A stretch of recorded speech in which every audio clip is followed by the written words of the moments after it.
Welcome to Discovering. It's the end of March and the water temperatures are rising. That means it's time for my annual trip to the boundary waters of the Menominee River in search of early season pre-spawn walleye. It's springtime, water temperatures about 35 degrees. Walleyes are coming in to spawn. And some help picking out the right side-by-side.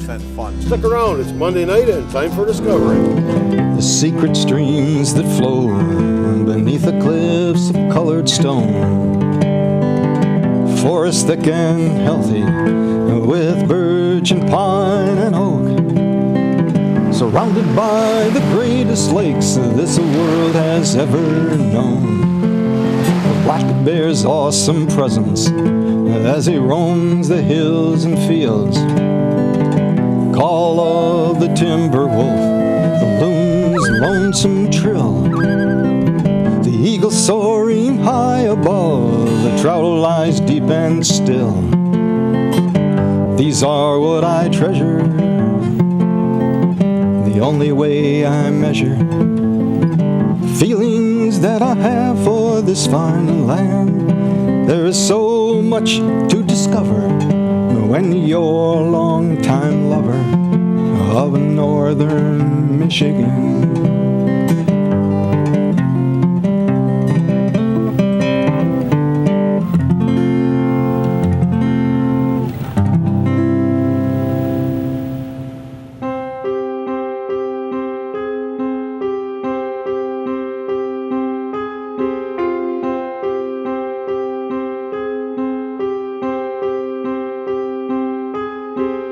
It happens once a year to hardcore walleye fishermen and women across the Upper Peninsula of Michigan. First, the fishing ice disappears. Then the traditional fishing season ends. You've now entered the walleye dead zone and can do very little but wait for the May 15th season opener. If only there were some glimmer of hope. A solution to satisfy your need to feel a hefty walleye tugging on the end of a line. If only there was some place where the season never ended. Where willing walleyes stayed hungry for jigheads, spinners, rapalas, and minnows. Well, turns out such a place does exist. You'll need to head to the waters that form the boundary between Michigan and our Wisconsin neighbors. It's there you'll find a season that does not end. It's there you'll find hungry walleyes. Here's a good fish. This is a good one. This is going to be a nice fish here. Oh, yeah. Yeah. Oh, yeah. Look at this. Look at this. There we go. See? Stinger. That's why we're missing them, guys. They're flopping, and they're just not getting her in there good. It ain't a real big one, but it's a nice fish. Stinger hooked. That stinger is important. Get it out of here. There we go. And that's probably about a 4-pounder. Belly full of spawn. We've been catching lots of these. Lots of these. And this is one of the better spawning fish that we want to put back in the river. All right, girl. Oh, it's cold. She wants to go. Go do your thing. Okay, that was really cold. Today is March 25th. Walleye regulations, you're allowed one fish. The first Saturday in May goes to 5. And we're on boundary waters, Menominee River, which is the boundary between Michigan and Wisconsin. And the walleye season never closes here. It's always at least one fish. And like I said, it goes to 5 in first Saturday in May. So we're out here looking to just catch some fish because, you know, it wasn't a real long winter, but long enough. But what we're looking for is trophy walleyes, some big ones. A few days ago, we did really good. I had 3 of them that were 10 to 10.5 pounds. We had 23 fish in 6 hours. We fished yesterday during the snowstorm, and we ended up with 9 in 2 hours. And we fished as long as we could until the spools were froze up and the motor was froze up. And it should just get better and better. Right now the water temperature's around 36.5. And it looks like the weather, the way it's going to warm up, I'd say the fish will probably be spawning 7 to 10 days. So if you want them with big fat bellies, now's the time to come up here and get them. And then after they're done spawning, that's when it's a numbers game. It ain't nothing to come out here some days and catch 30 to 80 fish. Feels all right.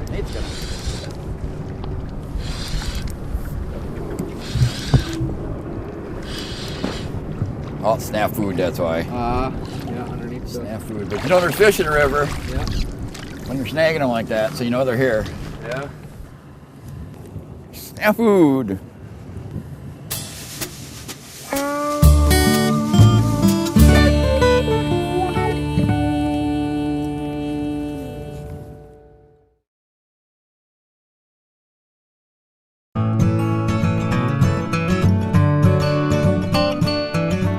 Fish on. You're gonna be the net man there, Nate. Ooh. Oh no!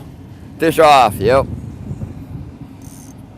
The water's cold. Barely hooked. He had the stinger. He pulled the stinger out on me. All right, we got a stand-up jig here, and I got just a body I use just to give it a little bit more color, and then little suckers. They've been working the best. And I got a stinger with a red number 10 treble on her because the water's cold. And them fish come up and they grab this bait, and sometimes they just grab a hold of it. Well, that stinger hook, and with that stinger hook, say we have a 30 fish day and the water's cold, 25 of those fish probably come on a stinger hook. So that stinger hook in the spring is really important. And I got a little minnow keep on there to keep it on, just a little piece of cut up twister tail.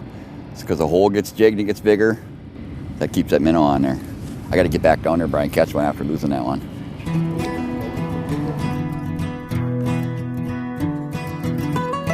That was almost a double.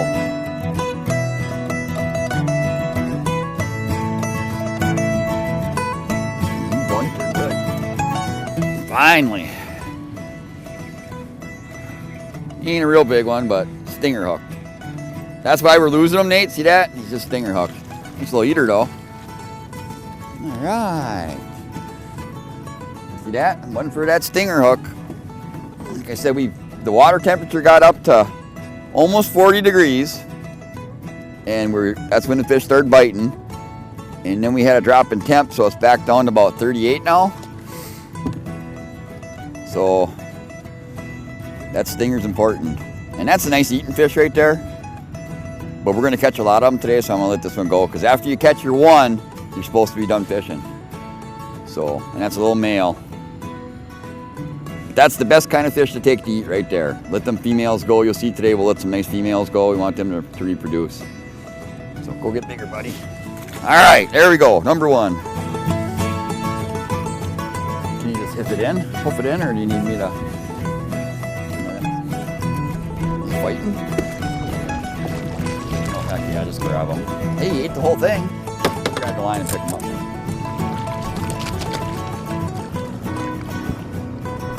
All right, that's another nice little eater though. Oh, release yourself. All right.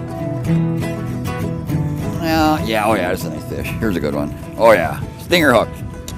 Stinger hooked. Oh! Quick release, look at that, it popped out. I thought he was gonna be bigger than that. This might be a male. Yeah, this is a male. These males, the backs here, if you look at them, they're a lot thicker than the females. So when you fillet this out, you get a lot nicer piece of meat. Nate's got a fish. Little guy. Got him? Yep. All right, here we go. And the boat's full. Good job, Nate. Nice little eater, eh? Yeah. He already put his eater in the live well, though. You're gonna eat them? That's the size to take there, man. Little male. Cool. Good job, man. Nice little eater. Little jig, it works.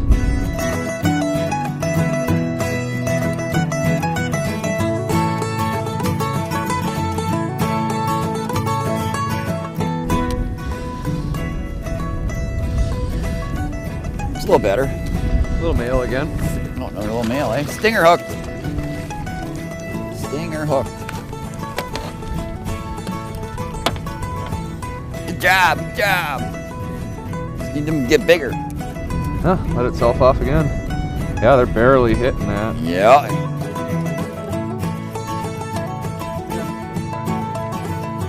Probably 15, 16 inches. Nice little fish. Yep. Active. That looks like a better fish. Yep. A little bit better.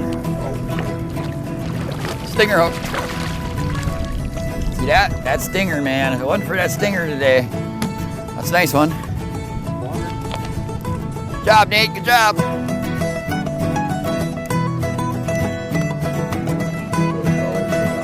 Fish. There we go. Oh, this is a good fish. Here's a good one. This is a good fish here. Oh, my elbow. Hold it out. Oh, yeah, look at this. Just let me get in the water. It don't matter. There's another nice fish. Oh, quick release. Good. That's what I like. That made me happy. Ain't get my hands cold. If we can see them, we're good. We're happy. That's what it's about this time of year, is just coming out catching fish. Getting some fishing in. And it's actually not too bad out here today. We're not freezing. Tell Springs here, the geese are all making noise. There was otters there yesterday doing their thing. Robins are back.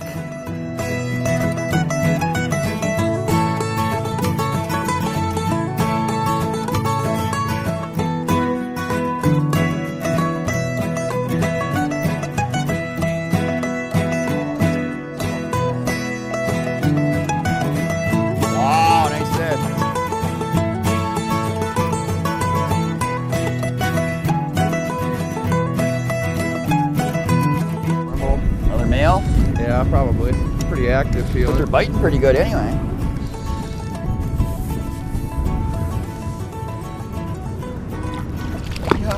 Whoa, quick release. Good, you ain't got to get your hands cold, Nate. That's how that works. Fish on. Oh yeah, some good thumping going on. Stinger hooked again, I could tell. Oh yeah, look at that. There's a nice one. Look at that. There's a nice walleye. All right, it's a little bit better. You're getting bigger. All right, there's a nice fish. It's springtime. Water temperature is about 35 degrees. Walleyes are coming in to spawn. I like them this time of year because you're looking nice fat belly and nice pretty fish. They just take better pictures when they're fat. A lot of people. One fish limit though, so if you're looking for a trophy, now's the time. I'd say we got about a week to 10 days and these fish are gonna spawn out and then they won't be fat anymore, but then it'll be a really, really good bite. But this is fun. I love doing this. This is my favorite time of the year. I'm addicted. This is what I live for right here.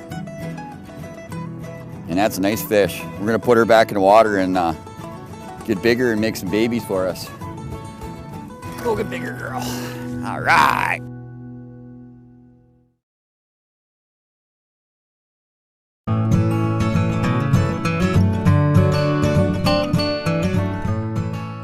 Off-road vehicles come in many shapes and sizes these days, and here in the Upper Peninsula, they're a great way to get around for both work and pleasure.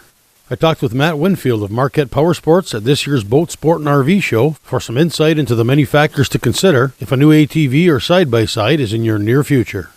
We've been pretty busy at the Dome Show this weekend. A lot of side-by-sides, stuff to get into the woods, out of the woods, kind of go exploring, see where everything's at, and get there and get back okay. A lot of our stuff has been four-wheel drive, two-person bucket seats, easy to get in and out of, comfortable.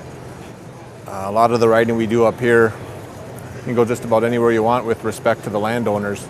About 100 miles in any direction from where I'm at, I can enjoy most of the trails. A lot of the machines are all liquid-cooled, four-stroke, minimal maintenance. The side-by-sides have been popular. We probably sell about 10 or 20 to 1 as far as side-by-sides to ATVs. People can take their families in these side-by-sides. There's multi-passenger ones. Take anywhere up from 4 to 6 people in the machine, so that covers most families. The side-by-sides are nice because you can put a windshield on it, keep the bugs off your face. You can put the roof on it, keep the rain and the sunlight off you, and a back panel for the dust. And you kind of get out and explore and enjoy it and be comfortable. No helmets needed.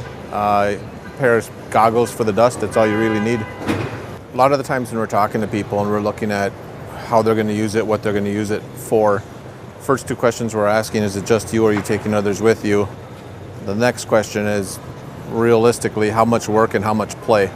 I think everybody buys them with about 80% play and 20% work, and by the time they're done, it's either 100% work or 100% play. There's a couple in the market that'll let you do both without having to sacrifice suspension or payload capacity, stuff like that. Others are 100% play, 100% work. So you really got to find out how the people are going to use it. Where they ride is a real big deal. Even the counties up to, you know, where the customer lives at, where the people live at. Certain cities are more difficult than others to work with as far as the laws, where they can ride and where they can't ride. So we do a lot of street legal kits to make them legal to go from A to B, to get on the trail, to go to C. Most of the time it's just get in the side-by-side, make sure they have enough machine to do what they want. Some people just like overkill and they want more machine than they need, so those sometimes get to be a little bit of fun too. Some of these machines, when we start getting into them, we start simple. Let them kind of see how much machine they want. A lot of the machines in the market, they're all fuel injected, so turn the key, start the machine, put it in gear and go, that's it. So you can start simple, four-wheel drive on the fly, push a button, it's four-wheel drive. Put it in gear, turn the steering wheel and you're pointing in the direction you want to go. So you start simple with something like this, and then as you want to be more and more comfortable, you go to something like this. Windshield, cab, heater kit. It's to the point, I mean, they have heated seats on them if you want. Sky's the limit.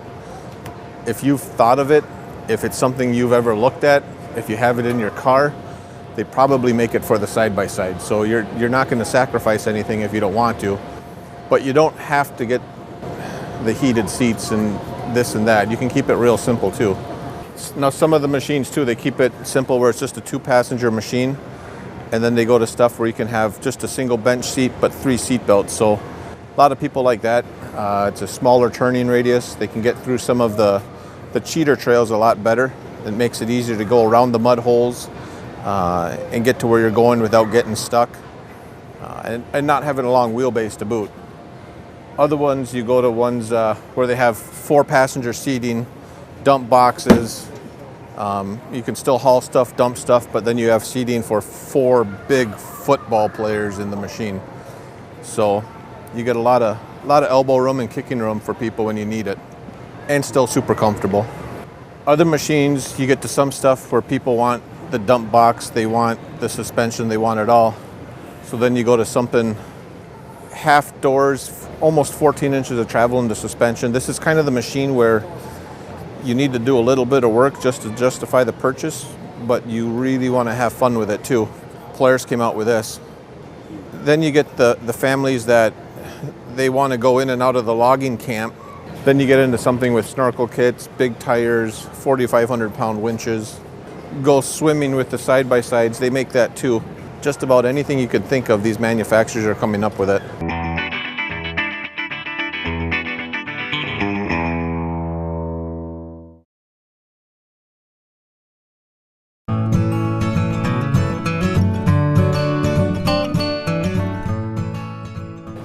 This is the far end of the spectrum when you want to do 100% fun. This is no holds barred. Go fast if needed or want to. You're going to enjoy doing it all the way. This is the Corvette of side-by-sides with the most suspension travel you can get. Polaris came out with a turbo one. Can-Am has a turbo. We've made a couple modifications to this one. Makes it easier for getting in and out of some of the roads and places we go. More radial tires, almost like a truck, so you get real good wear. Beefier A-arms, better suspension, reservoir shocks, lights everywhere so you can see what you're driving into so you can get back out. Most of these side-by-sides, big tires, kind of meaty tires, they start slinging mud and you got to have protection to get that mud off of you. They started doing doors, they started doing fender flares that stick out wide. I get a lot of people, they don't want the ride of a utility machine. They want a comfortable ride. We see a lot of people that get into stuff like this, not because of how fast it goes or how big the tires are, but because of how good the suspension is, just because it is that much better of a ride. This might be overkill for those people, but there's a lot of stuff checkbook friendly that gives a good ride. Not a lot of the trails, but some of the trails are width restricted and you need to have something that's 50 inches or narrower. Manufacturers are keen to that, and they're making the machines so you can do that and get onto those trails without having to go around them and use different trails. For instance, it's a 50-inch wide razor. It's legal for those trails. You can sneak in and out of places, get into some of the tighter areas where you need the narrowness of the machine to get through. This is that option. Lots of suspension travel. It's a good, comfortable ride. Fuel injected, plenty fast enough without being overkill. So Can-Am offers something called the Commander. Commander is about a little over 60 inches wide. It's plenty narrow enough for almost every single trail in the UP that you'd want to go down. The neat thing with these is you get the dump box with it, but then you also have storage underneath. So if you like to throw maybe your overnight duffel bags, you're traveling to a hotel in the Keweenaw, you're going to the casinos or that and spend the night, you can throw duffel bags underneath, and you still have your cargo bed. So if you need to put a spare tire or the cooler with the lunch or haul a deer out of camp, you can do it. And then you still have access to storage underneath. It's sporty, it's got real good travel with the suspension, it's fuel injected, it's simple. I mean, turn the key, push the button, put it in the gear and go. If you see some bad mud hole or nasty area you need to get through to get to camp or get home, just push button 4-wheel drive, push it and go. The bucket seats pull out, so when you get to camp or wherever you're going, it's just a matter of pull the seats out, pull up to the campfire and relax. They do power steering with them. I see a lot of people getting into the track systems with them. Trax is real popular now. They go on and off just like a wheel does. You got 4 bolts you're dealing with, pull the wheel off, put the track on, and now you got probably one of the greatest machines for getting into camp, like 2 winters ago when we had 4 feet of snow on opening day of rifle season. So Can-Am makes it real handy and real easy for getting in and getting out of places. Well, that's it for tonight. If you'd like to keep tabs on what's coming up on Discovering or see where we've been, you can join us on Facebook or go to 906outdoors.com. Thanks for watching, and we'll see you next week right here on Discovering.